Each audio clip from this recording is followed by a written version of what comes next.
Are you an employer who needs a highly specialized worker to come to Australia for a short project? Or are you a specialist living outside of Australia invited to do a short-term work in Australia?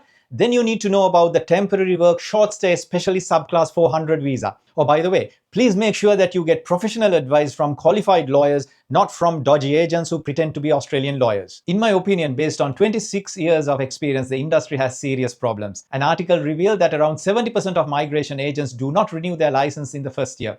So now you know. So please be careful and don't get caught up with someone who pretending to be an Australian lawyer. Now, back to the topic. The subclass 400 visa is not for ordinary ongoing employment. It is generally for short-term, highly specialized, non-ongoing work in Australia. That means the work should usually be specific, limited, and connected to specialized skills, knowledge, or experience that may not be readily available in Australia. For example, it may suit a specialist technician, an expert consultant, a project specialist, or a person needed for a short-term specialist assignment. But remember this important point. This subclass 400 visa is not a substitute for the subclass 482 skills in demand visa. If the job is ongoing, continuing, or a part of a long-term employment arrangement, the subclass 400 may not be the correct visa for you. Oh, and before I forget, if you go to our website www.dlegal.com.au and go to this page and complete the information to obtain a free report in relation to your Australian migration possibility, we will send you a free report. And you can assess yourself whether you are eligible to take the next step to start the Australian migration process. Now back to the topic. Choosing the correct visa is extremely important. The subclass 400 visa may suit short-term specialized work.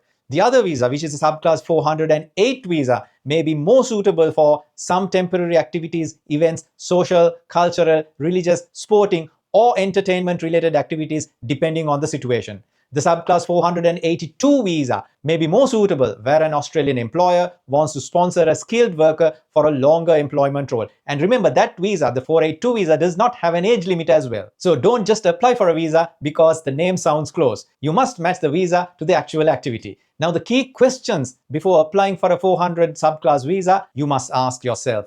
Is the work genuinely short-term? Is it highly specialized? Is it non-ongoing? Is there a clear Australian business or an organization need? Can the applicant show relevant skills, knowledge, or experience? Can you explain why this work is needed in Australia? And can the applicant show that they intend to stay temporarily to comply with the visa conditions? These questions do matter. The department will look at the real purpose of the visit. It is not enough to simply say, I'm coming for work. You need to show why the work fits the subclass 400 visa. There is an important limitation. This visa is generally not designed for study or workplace training. If the purpose is workplace-based training, another visa such as the training visa subclass 407 may need to be considered. Another important point is entertainment work. If the person is coming to perform or act or take part in a production or work in entertainment activities that will be shown, performed or broadcast in Australia, the subclass 400 may not be suitable. So the message is simple. The subclass 400 visa can be very useful, but only when it is used for the right purpose.